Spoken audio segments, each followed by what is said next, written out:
is the perfect time.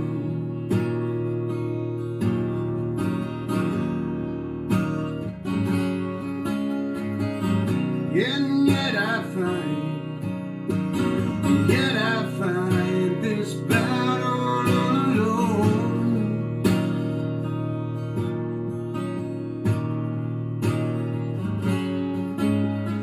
No one to cry to, no place to go home.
Hey everyone, it's Ben from Gallows Circus. How you doing?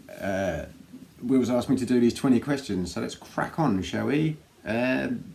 Question number one is, how am I coping with this current situation? It's a difficult time, and it's a scary time, and I don't think this is easy for anyone, but I think you've got to try and find every bit of positivity that you can right now, because you know, like everyone's life has changed drastically in the last 2 weeks, and we all just need to stick together and try and stick together, but keep our distances from each other, but try and help each other where we can. There's no obvious answer to all of this, but for us, it affected us in a way that obviously we were gigging and stuff. We were just doing a few dates with Jack Hutchison and stuff like that. We just finished the EP, recording wise. So potentially, like, this has given us time to do that, but obviously being pulled off a tour when we were being quite active and being quite public and stuff like that, you know, this time off doesn't help. But you know, we've got no choice, and we're not the only ones in this boat. I've got friends who work in the lighting and video screens for festivals and stuff like that. They're really struggling right now too, so you've got to look at your good graces and and be positive about what's going on and try and find the light at the end of the tunnel, I suppose. You know, that's my outlook anyway. Musically, you are best known at this present time for being the lead guitarist for the band Gallows Circus. How long have you been a part of that setup? I've been in Gallows Circus for 8 months. It was a very, very sort of last minute thing. I got thrown in at the deep end a little bit.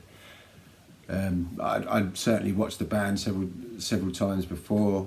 I'd known Ian for a long time, so yeah, I'd been out to see him. I love the band. I loved the sound, like a really creative band, and it was a bit of an honour for me to be asked, really, because I'd stopped playing. I'd literally stopped playing guitar for probably 5 years, and I had to learn pretty quick how to get back onto some sort of level that was acceptable, really. So yeah, that's 8 months, and I feel like I'm now finally settling in. I mean, we've obviously just done the EP with Gallows, so you know, I feel happy that I'm contributing in the right places now. You know, you have some pretty amazing looking guitars, certainly custom built. Can you please tell us a bit more about them and who makes them? Okay, so this is the first one I had built. Well, it was built off of like a 90s telly. I had problems playing live. The polyphonic pickup would pick up like feedback too much, even as much shielding as I could possibly do. So I thought, I don't really use that pickup anyway. So I took it out. Well, I had it taken out by Chris at 3R Guitars, who does all my guitars for me. And we routed out the whole. I thought as we were there, we route out all behind the pick guard and stuff like that to make it into a semi-hollow body. It's got steel scratch plate that works as a resonator as well.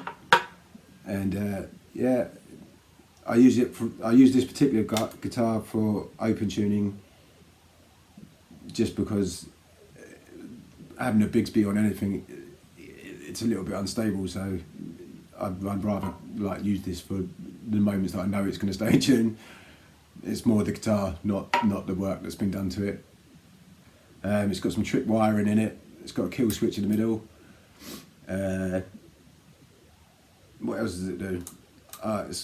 This is coil tapped as well, so I can switch between a full humbucker and a single coil. So yeah, that's that one.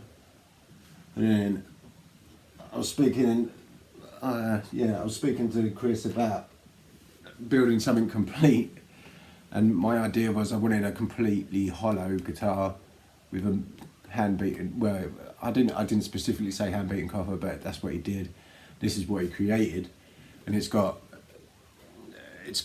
thing has got the most incredible sound that I've ever heard in my life. It kind of covers the whole board, and makes me play it completely different. This thing's incredible. So yeah, it's hollow body. It's got a copper top. Again, the wiring's trick as well. It's got a kill switch there. I play a lot of my volume part as well, so it's got like speed knobs in it and stuff. Yeah, really heavy gauge strings on all my guitars. These are 12s, I think. Yeah, 12s. This string here is generally a bass string for me. Like, people generally don't like playing my guitars after, like, people don't like playing my guitars.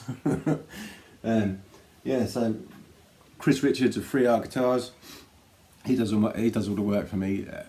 Really nice chap, absolute mad scientist, and I love that about him. He gets my concept of, I don't particularly like show guitars. I like workhorses, and if you've ever seen me play, I'll kick the shit out of my gear as part of the performance. And you know, there's no point me having like a $5,000 Strat if I'm just going to do that. So yeah, I know you love your custom models, but if you had one choice between Fender and Gibson, which one would you choose and which model? I love both, and I think they all serve a purpose, but this is my Fender, which I use live, and I've done the majority of recording with on the new EP. It's a Fender Meteora, and they came out last year, and I don't think they sold very well. So like people don't really know the model, but this thing's incredible. It's like it's so well thought out on the electric side of things. It works similarly to those two, but the coil, that's a coil tap there on both of them, so you can get a really stratty tone, or click it back in and it sounds like a Les Paul to me anyway. The only very different thing is this little button here that no one ever notices, but because I play, I don't use a amp switch to like change from like dirty to clean. I wind it back on my volume pots, and this switch will switch those pots over depending if I want the neck. It will just make that knob closer to where I need it to be. But yeah, I've got a good buddy whose name I won't mention because he gets emails all the time asking for free guitars. But yeah, my buddy works at Fender, and he helped me sort this out and source it, because this colour's quite rare as well. Obviously it wasn't as worn as this, but now it is. Now most musicians are all over social media these days, all pretty much except you, although you can be found under the guise of Bearknuckle Customs. Can you tell us a bit about Bearknuckle Customs, please? So, I'm not a big fan of social media, and it's not that I don't like, well, it might be because I don't like people, I'm not really sure on that, but I took myself off of social media about 7 years ago. I was out of a band, I didn't have anything to do, I didn't have any need to be on there, so I took myself off.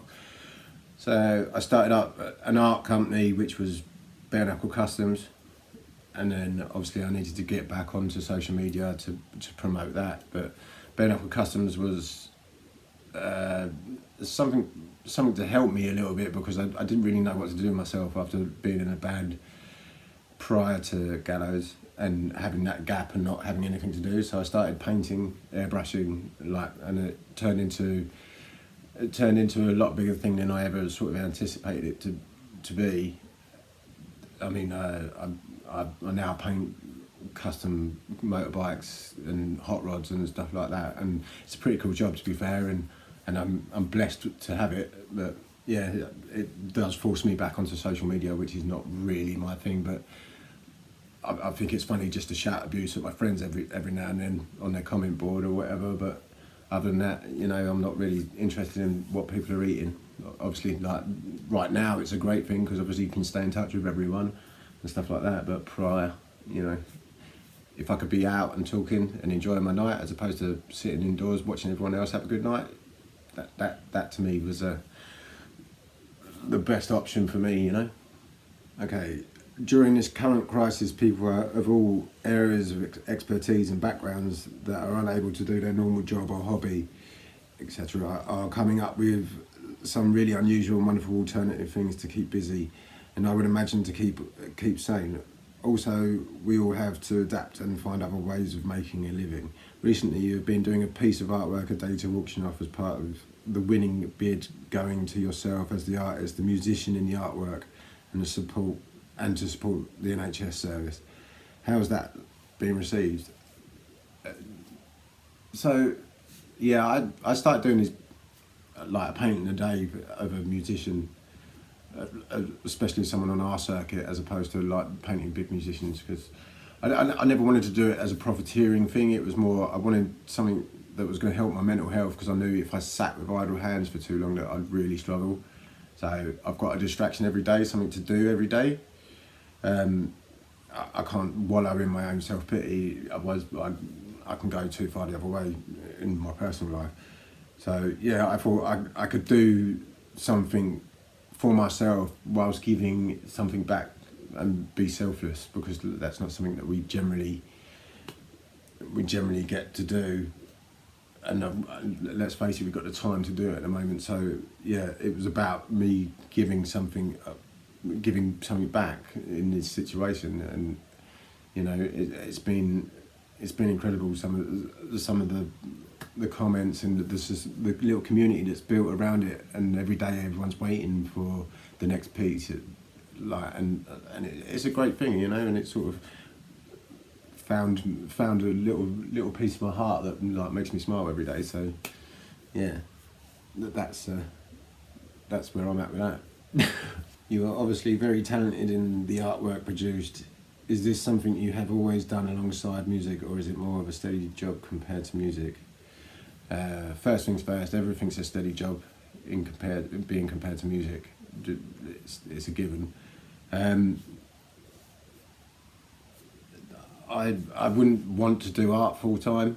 I'd love to play guitar full time. That's the dream, obviously, but you know the reality of that is about that big. The artwork for me, if it was a full time thing, I probably wouldn't find the joy in it as much. Whereas like once you start getting paid to be an artist, then you're bound by what they want from you, if you like, you know. So like when someone gives me a brief to paint something, I'm like, I need an element of freedom for it to be enjoyable for a start, and obviously I couldn't do it full time anyway because it would just be frustrating. But yeah, playing music for me has always been a passion, and obviously I spoke about being in a band and not being in a band. That time where I wasn't being in a band, even then it was frustrating that I wasn't playing music, but like the art was a distraction for a while, if that makes sense. I think I already know the answer to this question, but is there anything better than the buzz of being on stage and performing? No, absolutely not. It's an incredibly hard thing to explain, and I can imagine that's where rock stars turn to drugs, because it's an irreplaceable feeling, because you've crafted something, and you can be really protective over that, and then you put it out to an audience, and if they feed back off it and they enjoy it and they get it, then that's incredibly inspiring, and it justifies the amount of time and effort and money that you've put into it, and it's incredible. Like playing live for me is what I'd rather be doing. I love producing in a recording environment. Not that's specifically what I do, but when I get the opportunity to produce, like I love that side of things, developing and that sort of thing. But being on stage, you know, you can't beat it. That's where I shine, I think. Like I'm fully aware of the entertainment side of it as well. It's not about being like a really trick guitarist who can like play everything. There's plenty of bedroom guitarists who can do that, but can't get up and make a show of it. And I think you've got to find that balance. Do you get involved in the writing process of the band, and is that something you enjoy? Yeah. I mean, the beautiful thing about Gallows Circus was the infrastructure was already there. I had masses and masses of respect for them, so it wasn't like I needed to go in, or just not that I ever felt like I needed to go in and take over or anything like that. We worked together as a team, and as songwriters. Like I mean, everyone in that band is a songwriter in their own respect, and that's a rarity, you know. Everyone's got their own ideas. It's not just one person driving it. So yeah, we've all equally contributed to the record. I mean, obviously everyone's specific to what their instrument is, but like in no way does that mean that you can't have a judgment on someone else's work. And it's never a disrespect thing, but it's like sometimes you know that your pals can do better, you know, and that's a hard thing to explain on an outside sort of view, but that like we work really well together. So yeah, we've all contributed equally, I would say, to this new EP. So who influenced you growing up, both musically and in life? Musically,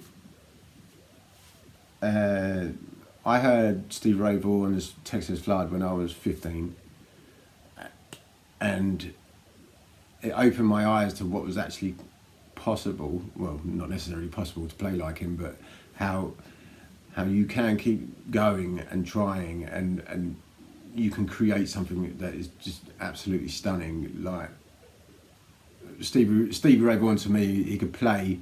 He had a beautiful like look for the time, and you know, like he had the voice as well, so he was like a triple threat. The guy was incredible. I've been really lucky to meet Chris Layton, the drummer of Stevie Ray Vaughan's band, and I've also met his guitar tech as well, who now works with John Mayer. That's how I met him. Really, like they were inspiring. Like that album wouldn't be the same if it weren't for those guys as well. So obviously I'm never going to meet Stevie, but I've done things like that someone of my standard should never have achieved, but I have, and it's probably through that drive and the way that they inspired that. But in life, I think, I mean, I've got a really good friend, James Heron. He's kind of my life coach guru kind of thing, because like when I first met James, I was like anti people. I couldn't like get my head around like people actually just being interested in me. And he's kind of taught me to be a lot more open. He's taught me about business, and he's just like taught me to be a better person. And he's going to absolutely love the fact that I'm saying this, but it's true. So thanks, James. I appreciate it. Okay, so are there any other family members that are musical, or is it just you? Yeah, I believe my granddad played trumpet during the war era. You know, it wasn't sort of strictly passed down in that sort of respect, but I think it was more of, you know, back then it wasn't. No one was ever trying to be a serious musician in that sort of way, or it meant something different back then, I suppose. But my dad drugged me up on like AC/DC and Led Zeppelin, like even Meatloaf, like it just gave me a really vast musical collection, you know, like why everyone was out listening to Spice Girls and stuff like that when I was a kid. I was at home like learning like all these like classic rock bands sort of thing. So yeah, that's where my influence came from, I suppose.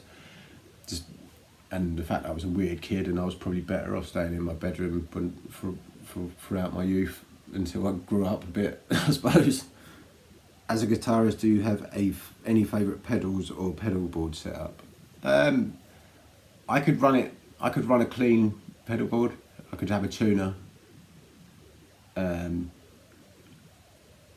a wah, and that would probably be enough, because I like I say, I use the drive off my amp and use my volume pot on the guitar to wind it back to get a cleaner tone. I do have a Jerry Cantrell limited edition wah, which is really cool. It's like really throaty. It's got like tonally it sounds better. To my ear, it sounds better than the average Jim Dunlop. I've also got a Slash MXR Octave Fuzz, which is an absolute animal. It's more of an occasion thing as opposed to something that's on all the time. But my rig is like something. Most of my sound comes from me playing around with my volume and stuff like that, as opposed to like using all these trick sounds. There's a couple of little bits, but as far as pedal boards go, it's pretty stripped back. It's not over the top. I haven't got all the bells and whistles. It's probably more because I don't understand how to use most of it, you know. Now, very recently, whilst chatting, you asked me if I wanted something to review. Now, I never knew what that was at the time, but agreed straight away, as I love reviewing. I wasn't prepared for what happened next, but was told about an unreleased album from a previous band that both yourself and Ian were in. Can you give us a little bit of history on Tank Trap? I can give you a lot of history on Tank Trap. So we started off as a club band around 2009, I think, and it's the most simple and most organic sort of coming up for a band. I mean, we were playing the same clubs that we're playing now, and it just escalated over a space of 5 years. We went from playing the Red Lion to then supporting Rival Sons at the Borderline. Was it the Borderline? Yeah, it was Borderline. And then we played with the Temperance Movement, and and it all sort of escalated to the point that in 2013 we were playing main stage at Isle of Wight Festival. So yeah, it was the most amazing time, and we learnt a lot. But you know, by the time we got round to doing Scavengers, and this might explain it a little bit why it wasn't released, we'd got ourselves to the point where we weren't understanding each other anymore, and we were just going through the motions. And like writing that album was like, I think I was trying to write a country record, Ian was trying to write a rock record, the rest of the boys were just doing whatever they wanted, like whatever their influences were. So yeah, that album was difficult. Don't get me wrong, in my eyes it's a great album, and we really achieved something, and it's a shame that we never released it. But obviously we weren't getting on, which was another thing that scared me about coming into Gallows Circus. Was at that time me and Ian didn't know how to work with each other. I personally would fly off the handle because like I couldn't get what I couldn't like appreciate someone else's contribution, whereas now, and it goes both ways of course, but I mean we created this album. At the end of it, it was still a great album, but like the band was in bits by the end of it, or going that way anyway. So yeah, we finished the album off, and then shortly after that the drummer left, and then you know, it just sort of dissipated. You know, we had like thoughts of getting some other people in and stuff like that, but it just wouldn't work. Like we were just burnt out, I suppose, you know.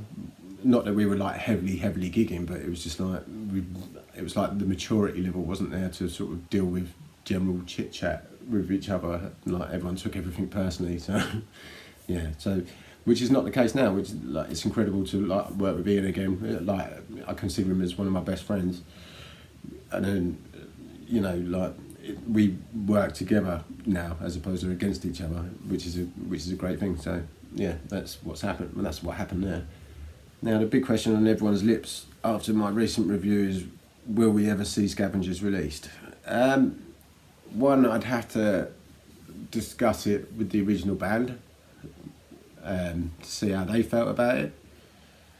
Obviously I'd talk to Gallows Circus, because whatever we're doing now, I don't want to take anything away from that by releasing an album that we wrote or finished off in 2015-16. So, and it's more of a respect thing to them. And obviously, I mean, like, it's there, it exists. So like, it's not an impossibility that it would never be released. I've got 1,000 copies in my loft if anyone wants to break in and try and get it. But as it stands, there's no need to release it at the moment. I mean, maybe we'll put it up on Spotify or something so people can at least hear it in that respect. But like, it's not something that we're going to push or try and work into the new material.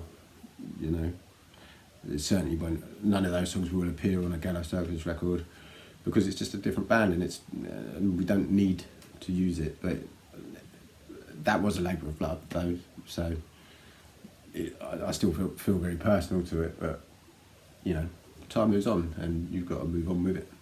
Obviously you've known Ian for quite a while. How long in musical sense have you two been involved in bands together? Okay, so in our original bands, if you like when we first got into the scene and stuff, I was in a band called Cabaret Doll, he was in a band called Tokyo Joe, which was the best funk band on the circuit at the time. I still like get on with pretty much everyone in that band. So yeah, we were touring the same circuit together, and yeah, so that was, it's got to be early 2000s. And like, so we were always crossing each other's paths. So our bands were always sort of supporting each other and that sort of thing. We all had the same sort of friend group, and I sort of got more and more pally with Ian over time, and it was just a good, like, really sort of unpressurized friendship, if you like. And both our bands ended up finishing at the same time. So then obviously Ian rang me again. Back then he rang me and he was like, "Have you got anything?" And I'd written like a handful of songs, so we had a good start. with that, so yeah, we started Tag Trap from just knowing each other from the scene. But I've known Ian for about 2 decades now, which makes me feel fucking old. So yeah, a long time, Will. Now, just a couple of fun questions that we'll be asking everyone I interview, and the first one is tea or coffee. I drink coffee and I drink it black because of, like, that's the way you should drink coffee. It's disrespectful to the coffee people, isn't it? Beer or whiskey? I'm a proper whiskey drinker. I actually collect whiskey as well, so yeah, whiskey. If you could share the stage with one band, alive or dead, who would it be? If I could share a stage with Incubus, I mean, that kind of, that's a weird one to explain. But yeah, Incubus, I'm not explaining it. Car or motorcycle? Considering I'm in the motorbike culture, motorcycle, I would say. But yeah, like Jack Hutchison said the other night, it would be a pain in the ass getting your equipment to a gig on the back of a motorbike, but get a sidecar. That's what I say. What's the first thing you'll be doing when the lockdown ends and you're allowed to go out again, places reopen? The first thing I would do, for me, I will be going and making sure my family's all right first off the bat, and then I'll be coming out and seeing all my friends. You know, like, I'm such a now in my life I'm so sociable, and that's kind of keeps me level. I try and see my friends every weekend in some way, shape or form. I want to be back out in the music community as well, because it kind of breathes life into you. It makes you feel wanted in some respect. You know, I want to come out and see Alec, like the Cowboy. Will, I'm coming to see you too, mate. And like, I'm going to see Terry at the Red Lion, Steve Bukowski, all the boys, all the big promoters. We're going to make time for every single one of you, because we wouldn't be doing what we're doing if it weren't for you guys. And you know, we could all do with a good drink after this, I reckon. That's my thoughts anyway. Well, I guess I'll see you guys soon. Thanks for sticking around. If you stuck around, if you didn't, you missed this bit out, didn't you? Thanks, Will, for doing this, because you know it's a bit of an honour. I really appreciate it, and I'll see you all soon, I suppose. Hopefully, let's all get out again soon. But stay safe and wash your hands. Do happy birthday or whatever it is. You know. See you later. Thank you.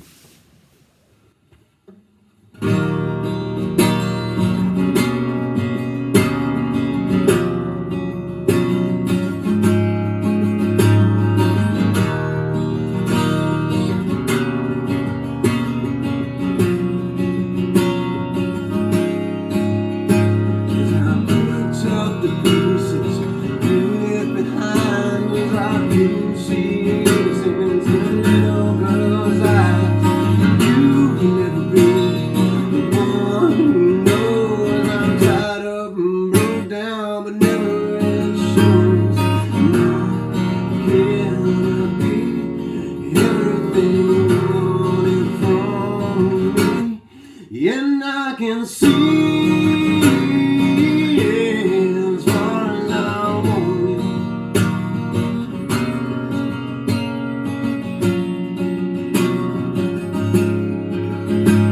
When you fell from grace, you landed so hard, your broken wings floated to cover your heart.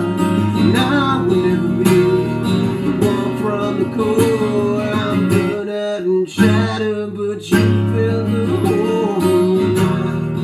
Can I be everything you wanted from me? And I can see as far as I want.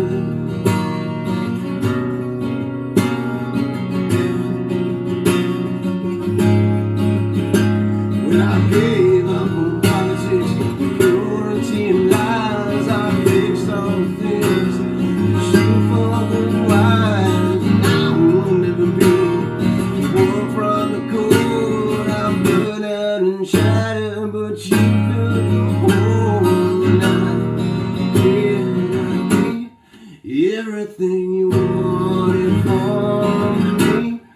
and I can see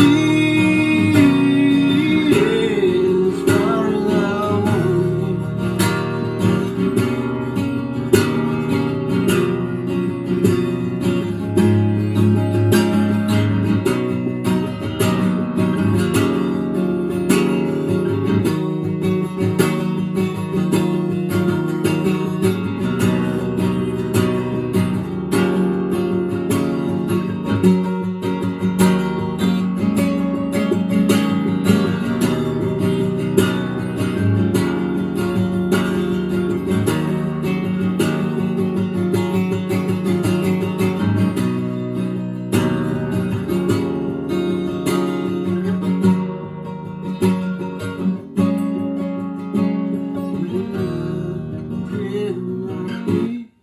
Everything you wanted from me, and I can see